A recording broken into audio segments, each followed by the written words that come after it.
নমস্কার বন্ধুরা, আমি শুভাশিস। আজকে এই মুহূর্তে আপনাদের সামনে উপস্থিত হয়েছি কয়েকটি বিষয়ে একটু আলোকপাত করার জন্য।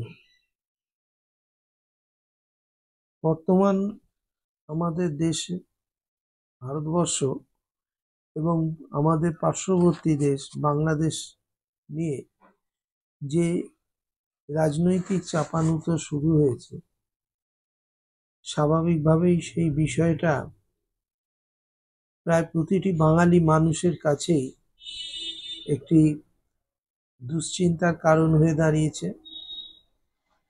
দুশ্চিন্তাটা যতটা ভারতবর্ষের জন্য, তার থেকেও বেশি দুশ্চিন্তার কারণ হচ্ছে পশ্চিমবঙ্গবাসীদের জন্য।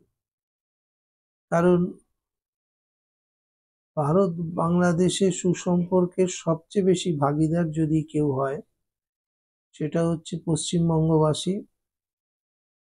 কারণ বাংলাদেশের হিন্দু সম্প্রদায়ের মধ্যে শতকরা 99% কি 99.9999% মানুষ তারা হিন্দু এবং বাঙালি। আজকে ভারত বাংলাদেশের সুসম্পর্কের ক্ষেত্রে যে অন্তরায় তৈরি হয়েছে, যে বিদ্বেষ তৈরি হয়েছে, সেই বিদ্বেষের বলি যদি কোনো জাতি হয়, তার সবচেয়ে বেশি বলি হবে, আঘাত পাবে, সেটা হচ্ছে বাঙালিরা। স্বাধীনতার উষাকালে ভারতবর্ষকে স্বাধীন করার নামে যে দেশ বিভক্তি ঘটেছিল, সেই দেশ ভাগের সবচেয়ে বড় আঘাত যে সম্প্রদায়ের উপর পড়েছিল, সেটা হচ্ছে বাঙালি সম্প্রদায়, বাঙালি জাতির ওপর। অথচ ভারতবর্ষ স্বাধীনতায় সবচেয়ে বেশি অবদান এই বাঙালি জাতির ছিল। যেখানে ক্যালেন্ডারের সমস্ত সবকটা তারিখ যদি ধরা যায়, 1 থেকে 31 তারিখ পর্যন্ত যে কোনো মাসে দেখা যাবে এই বাংলার কোনো না কোনো শহীদের জন্ম কিংবা মৃত্যু এই ভারতবর্ষ স্বাধীনতায় আত্মবলিদানের মধ্যে দিয়ে ঘটেছে। আমরা জানি যে ভারতবর্ষ স্বাধীনতার জন্য বাঙালিদের আত্মবলিদান, সেই রকম মর্যাদা কোনোদিন ভারতবর্ষের মাটিতে বাঙালিরা পায়নি। বরং স্বাধীনতার 75 বছর পরেও বাঙালিরা আজও বিভিন্ন রকম ভাবে নির্যাতন, নিপীড়নের সম্মুখীন হয়। আপনি দেখবেন এই রাজ্যের ভিন প্রদেশের যখন কোনো মানুষ আসেন, উত্তরপ্রদেশ বলুন, বিহার বলুন, রাজস্থান বলুন, বা যে কোনো ভারতবর্ষের যে কোনো রাজ্যের মানুষ আসেন, তারা কত শান্তিতে বসবাস করেন। তাদের ব্যবসা থেকে শুরু করে, তাদের রুটি রুজি থেকে শুরু করে, চাকরি বাকরি সর্বক্ষেত্রে তারা কত সম্মানের সাথে, কত দাপটের সাথে তারা এই রাজ্যে বসবাস করেন, বংশ পরম্পরায় করে চলেছেন। অথচ আপনি ভারতবর্ষের অন্য কোনো প্রান্তে যদি যান, সেখানে কিন্তু বাঙালিদের এত রমরমা খুঁজে পাওয়া যাবে না। বরং কিছুটা বাঙালিদের নত মস্তিষ্কে থাকতে হয়। কোথাও কোথাও এমনও হয় যে বাঙালির ওপরে বাংলাদেশি বলে দাগিয়ে দেওয়া পর্যন্ত হয়। তো আজকে ভারত বাংলাদেশের এই যে চাপানোতর চলছে, শেখ হাসিনা সরকারকে ভারতবর্ষে স্থান দেওয়ার মধ্যে যে ক্ষোভ বাংলাদেশের মানুষের মধ্যে তৈরি হয়েছে ভারত সম্পর্কে, এবং যার কারণে সেই ক্ষোভের আঁচ কিছুটা হলেও সেখানকার হিন্দু সম্প্রদায়ের মানুষের উপর পড়েছে, এবং যে ঘটনাগুলোকে পুঁজি করে এবং তাকে আরো বেশি রং চড়িয়ে এদেশে হিন্দুত্ববাদীরা তারা আরো বেশি করে সাম্প্রদায়িক ঘৃণা বিদ্বেষ তৈরি করার চেষ্টা করছে। এবং বলা বাহুল্য, পশ্চিমবাংলায় এই নিয়ে সবচেয়ে বেশি যে ঘৃণা বিদ্বেষের বাতাবরণ তৈরির চেষ্টা চলছে, তার মূল হোতাই হচ্ছে বিজেপি দল, রাজনৈতিক দল, এবং তার নেতা, বিরোধী দলনেতা শুভেন্দু অধিকারী। এবং অবশ্যই এর সাথে জুড়ে গেছে কিছু ধর্মীয় সম্প্রদায়ের মানুষজন, কিছু ধর্মীয় সংস্থার মানুষজন, যাদের ধর্ম হলো সকাল থেকে মানুষের মধ্যে বিভেদ সৃষ্টি করা এবং মানুষে মানুষে অশান্তি তৈরি করে, ঝগড়া তৈরি করে, মারামারি জায়গা তৈরি করে বাংলাকে একটা রক্তক্ষয়ী দিনের দিকে নিয়ে যাওয়া। আজকে অত্যন্ত কঠিন সময়ের মধ্যে দিয়ে বাঙালিকে যেতে হচ্ছে, কারণ বাঙালির মধ্যে কিন্তু একটা বিভাজনের সৃষ্টি চলছে। সেটা বাঙালিদেরকে বুঝতে হবে। বাংলাদেশের গন্ডগোল, বাংলাদেশে যদি কোনো হিন্দু নির্যাতন হয়ে থাকে, তার পরিসমাপ্তি ঘটানোর জন্য, তার বিরুদ্ধে ব্যবস্থা নেওয়ার জন্য সে দেশের সরকারের উপর চাপ সৃষ্টি করবে। এটাই ঘটনা। পররাষ্ট্র নীতিতে তাই বলে যে বাংলাদেশের হিন্দু কমিউনিটির মানুষ যদি সংকটে পড়ে, তার জন্য ভারতবর্ষের যা রাষ্ট্রপ্রধান যারা রয়েছেন, বৈদেশিক সম্পর্ক নিয়ে যারা যে মন্ত্রক রয়েছেন, সেই বৈদেশিক সম্পর্ক, সেই মন্ত্রক, তারা বিষয়গুলি দেখবেন। কিন্তু আমরা দেখছি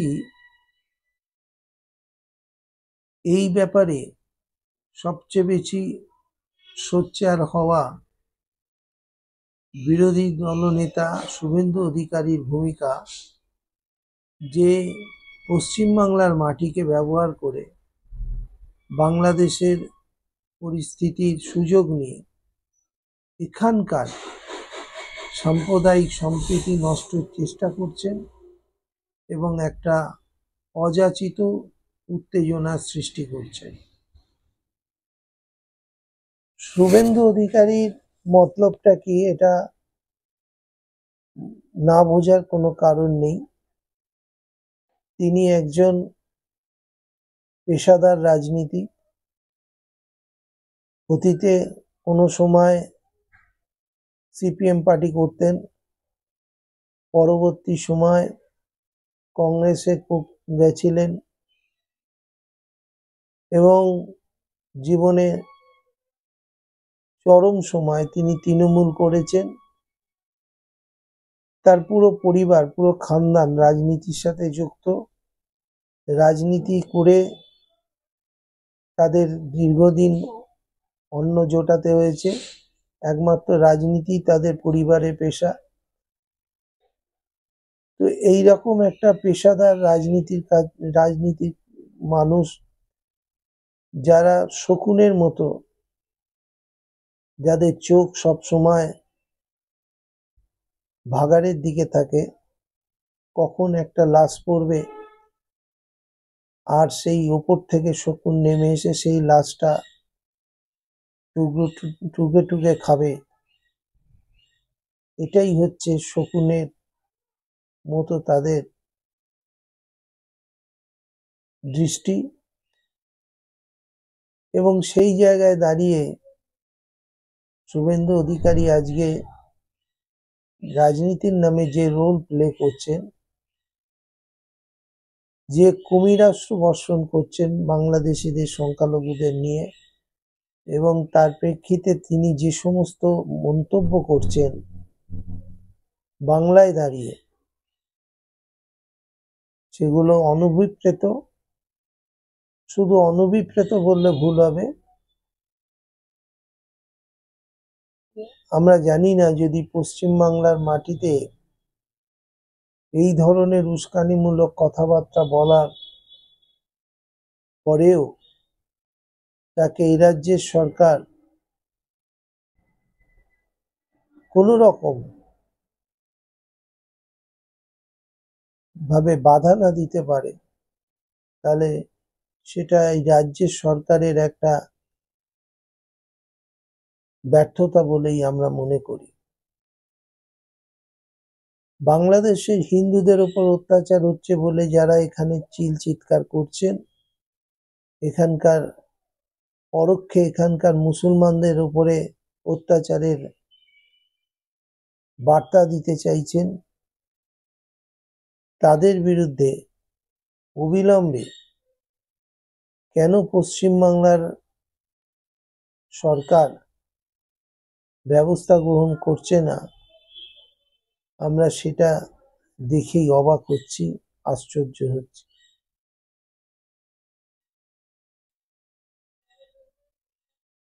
শুভেন্দু অধিকারী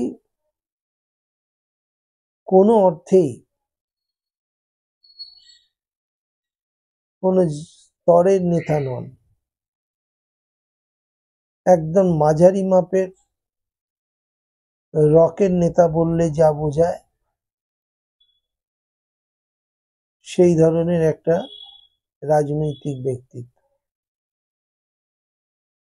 সম্পূর্ণ নিজ স্বার্থে, নিজের রাজনৈতিক স্বার্থ সিদ্ধির তাগিদে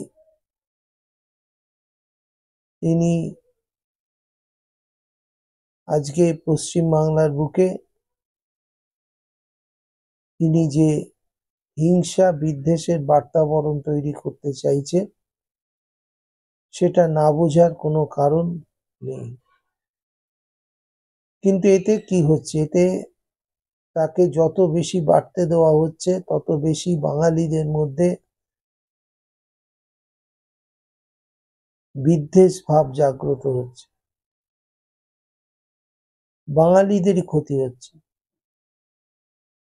আজকে বাংলাদেশের যদি এই উস্কানির কারণে বাংলাদেশের মৌলবাদী শক্তি যারা, তারা যদি আরো বেশি করে সেখানকার বাঙালি হিন্দুদের উপরে অত্যাচার নামিয়ে আনে, এবং সেই অত্যাচারের কারণে যদি হিন্দুদের যে সংখ্যা, তারা যদি স্রোতের মতো ভারতবর্ষের দিকে চলে আসে, আমাদের সবচেয়ে বেশি লোড নিতে হবে কোন রাজ্যকে?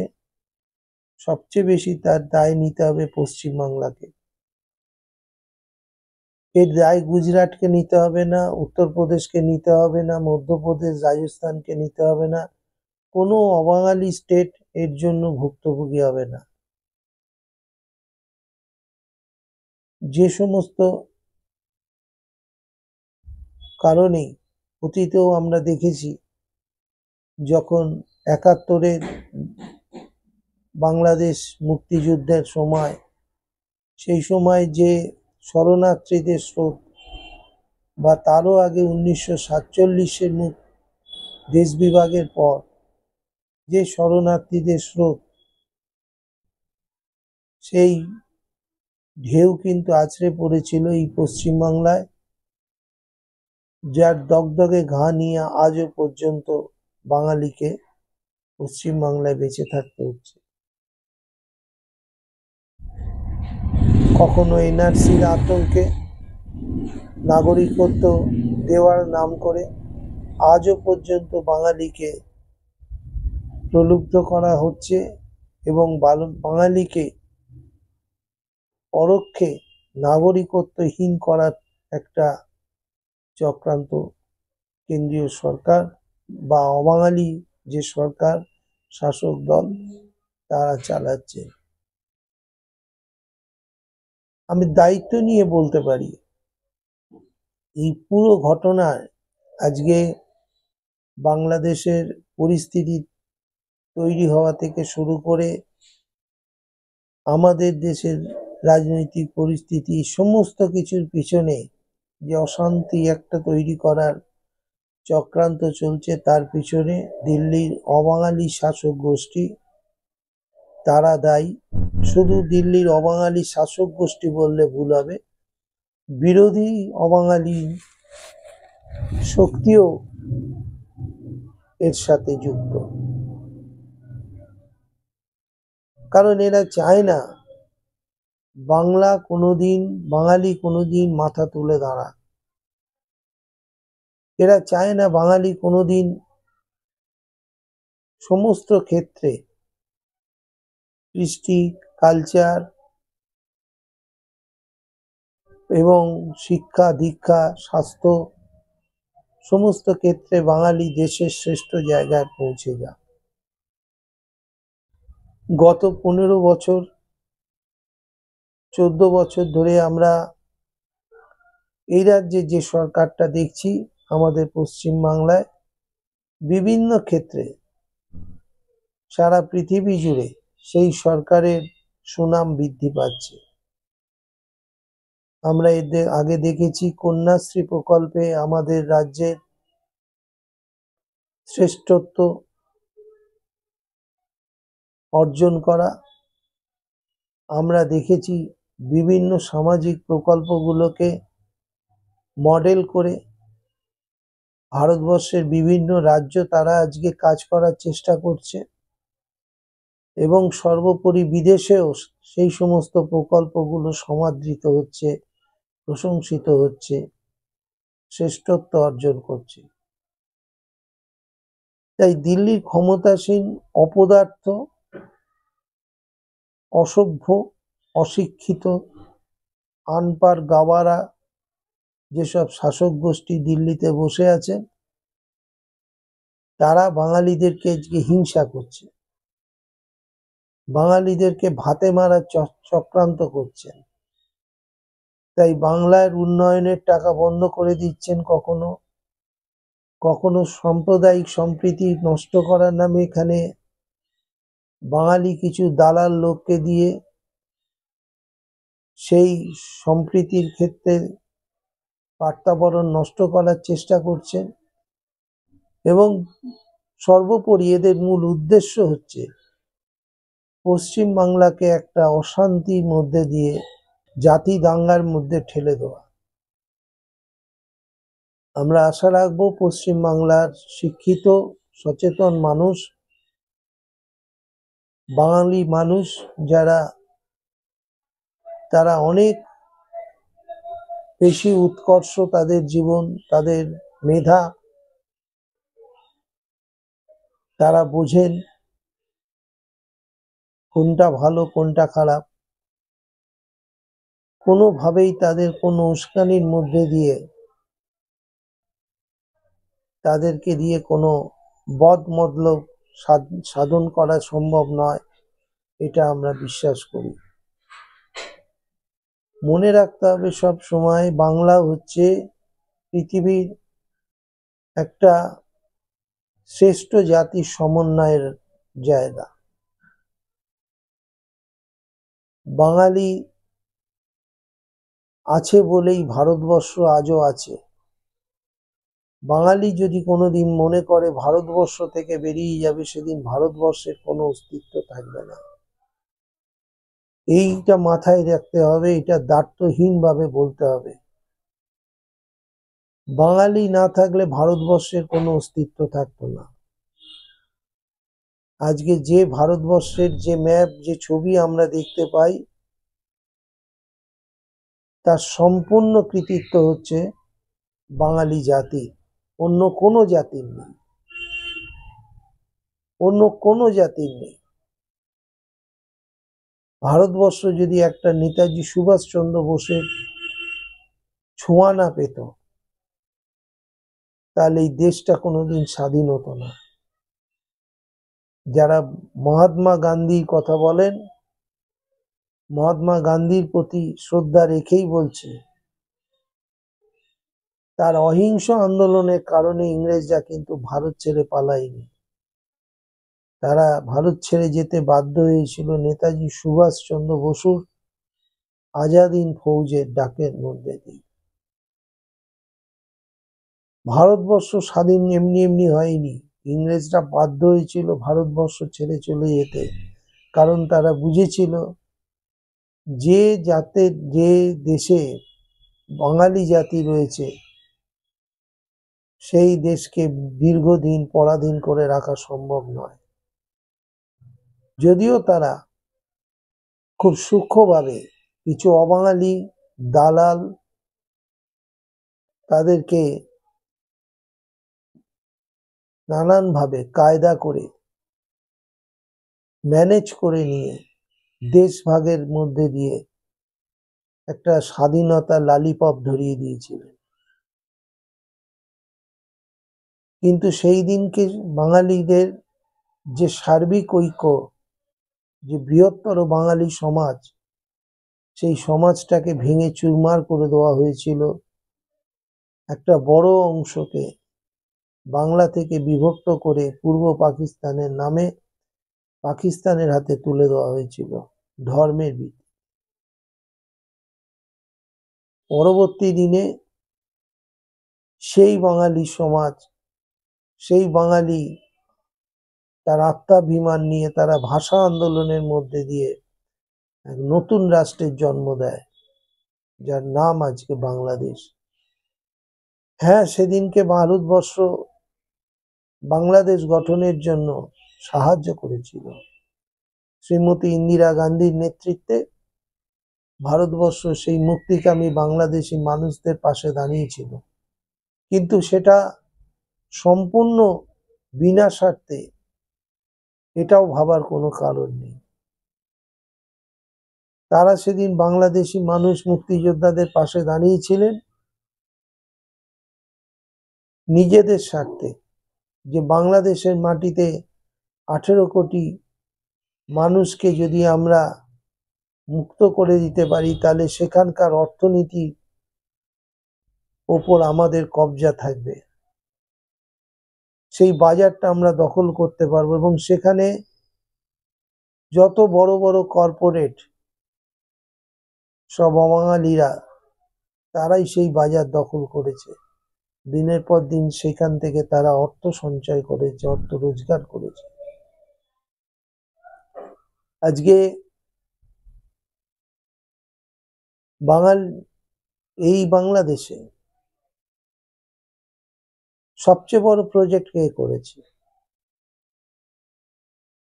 আজকে বাংলাদেশ খুব খারাপ হয়ে গেছে। শুভেন্দু অধিকারী তিনি প্রকাশ্যে মিটিং করে তিনি হুমকি দিচ্ছেন, বাংলাদেশ সম্পর্কে। এই হুমকি তিনি বাংলাদেশ সম্পর্কে দিচ্ছেন না, পরোক্ষে তিনি এই হুমকি দিচ্ছেন এদেশের, এই রাজ্যের বাঙালিদের, এই রাজ্যের মুসলিম বাঙালিদের তিনি হুমকি দিচ্ছেন, ওখানে এটা হলে এখানে এটা হবে, এখানে এই খাওয়া বন্ধ করে দেবো, এই খাওয়া বন্ধ করে দেবো। ভাবুন একবার, এই সাহস তিনি পাচ্ছেন কি করে? কিছু অবাঙালি তারা এই সাহস তাকে তুলে দিচ্ছে। কিছু অবাঙালি বাংলা বিদ্বেষী তারা এই সাহস তাকে তুলে দিচ্ছে। আজকে এটা বাংলার মানুষকে বুঝতে হবে।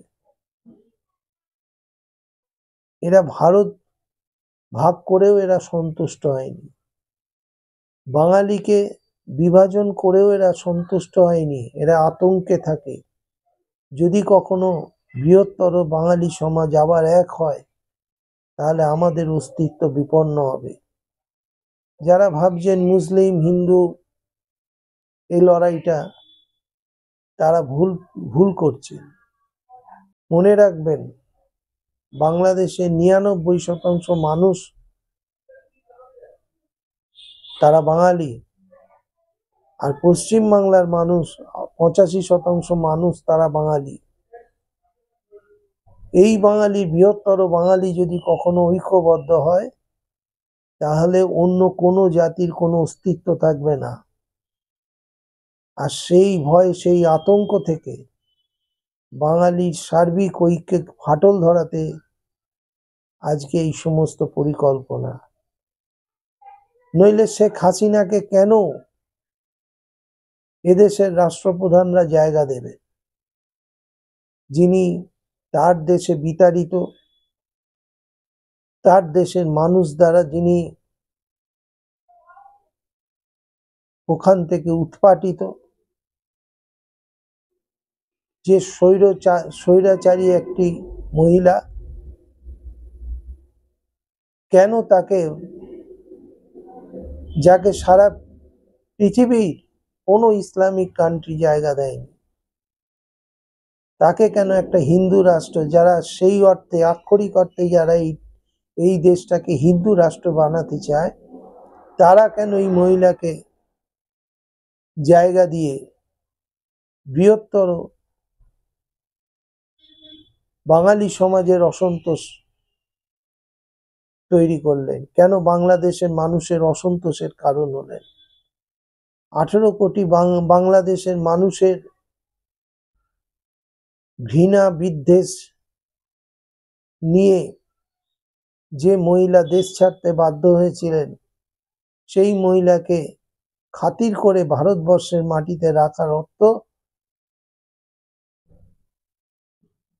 যদি এটা হয় যে বাঙালিদের আরো এক ঘরে করো, বাঙালিদের উপর আরো অত্যাচার নামিয়ে আনো, তাহলে এই ক্ষেত্রে সেটারই চেষ্টা হয়েছে বলে আমি মনে করি। তাই বৃহত্তর বাঙালি সমাজকে আজকে বুঝতে হবে, এই আক্রমণ যা কিছু হচ্ছে এপারে এবং ওপারে, সবটাই বাংলা বিরোধী, বাঙালি বিরোধী একটা চক্রান্ত। বাঙালি বিরোধী চক্রান্তের জাল ছিঁড়তেই হবে। মনে রাখতে হবে, বাঙালি জাতি যাতে পৃথিবীর বুকে শ্রেষ্ঠ জাতির জায়গা ধরে রাখতে না পারে, বরং যারা বিলুপ্ত হয়ে যেতে পারে, সেই চক্রান্ত কিন্তু চলছে। এটা কোনো হিন্দু মুসলমানের শুধু লড়াই দেখলে চলবে না, এটা বাঙালি জাতির সাথে অবাঙালি, উর্দু এবং হিন্দি ভাষীদের লড়াই হিসেবে আমাদের দেখতে হবে। এবং এইটা হিন্দি ভাষীদের একটা বিশাল চক্রান্ত, আর সেই চক্রান্তের শরিক যেমন শেখ হাসিনা, তেমনি বাংলাদেশেরও কিছু মৌলবাদী শক্তি, যারা না বুঝে, না অন্ধের মতো এমন কিছু কাজ করছেন যা বাঙালিদের বিপক্ষে যাচ্ছে।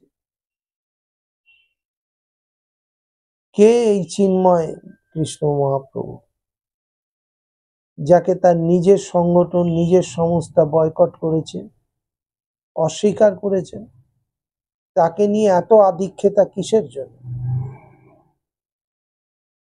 ইসকন যদি সত্যি হিন্দুদের সংগঠন হতো, তাহলে সবচেয়ে আগে প্রশ্ন তোলা উচিত, ইসকনকে কেন জগন্নাথ মন্দিরে ঢুকতে দেওয়া হয় না? কেন পুরীর জগন্নাথ মন্দিরে কোনো ইসকন ভক্তকে ঢুকতে দেওয়া হয় না? সেই প্রশ্নের জবাব চাই। আজকে বাজার গরম করছেন শুভেন্দু অধিকারী, ভাবছেন বাংলাদেশের সম্পর্কে রটনা করে এ রাজ্যের বাঙালিদের ভোট করাবেন, এ রাজ্যের বাঙালিদের মধ্যে বিদ্বেষ তৈরি করবেন। মূর্খের স্বর্গে বাস করছেন। দু দেশের বাঙালিরা বোঝে যে আজকে সারা পৃথিবীতে বাঙালিদের দমন করার যে চক্রান্ত চলছে সে বিষয়ে তারা বুঝতে পারছেন। আর বুঝতে পারছেন বলেই গত 24 ঘন্টার 48 ঘন্টার বিভিন্ন খবরে এটাও লক্ষ্য করছি যে আমাদের পড়শি দেশের যারা শাসন ক্ষমতায় এসেছেন, যেভাবেই তারা এসে থাকুন না কেন, তারা সবাই সম্প্রীতির কথা বলছেন, সৌহার্দ্যের কথা বলছেন। এই সম্প্রীতি সৌহার্দ্য যদি আমরা টিকিয়ে রাখতে পারি, তাহলে আগামী দিনে এই অবাঙালি, হিন্দি, মারওয়াড়ি, গুজরাটিদের আমরা জব্দ করতে পারবো। মনে রাখবেন, বাঙালি জাতি যদি না থাকতো, ভারতবর্ষ থাকতো না। আমি আবারও বলছি, যদি নেতাজি সুভাষচন্দ্র বসু আজকে সারা পৃথিবীতে ভারতের পরিচিতি কারা ঘটিয়েছে, স্বামী বিবেকানন্দ থেকে শুরু করে, রামকৃষ্ণ পরমহংস থেকে শুরু করে, ভগ্নী নিবেদিতা থেকে শুরু করে, সমস্ত ক্ষেত্রে বাংলাই সারা পৃথিবীকে পথ দেখিয়েছে। আর সেই বাঙালিকে আজকে শেষ করে দেওয়ার চক্রান্ত চলছে, একটা সর্ববৃহৎ চক্রান্ত। এই চক্রান্তের বিরুদ্ধে দু দেশের নাগরিকদের ঐক্যবদ্ধভাবে লড়তে হবে, এই বার্তাই শুধু দিতে চাই।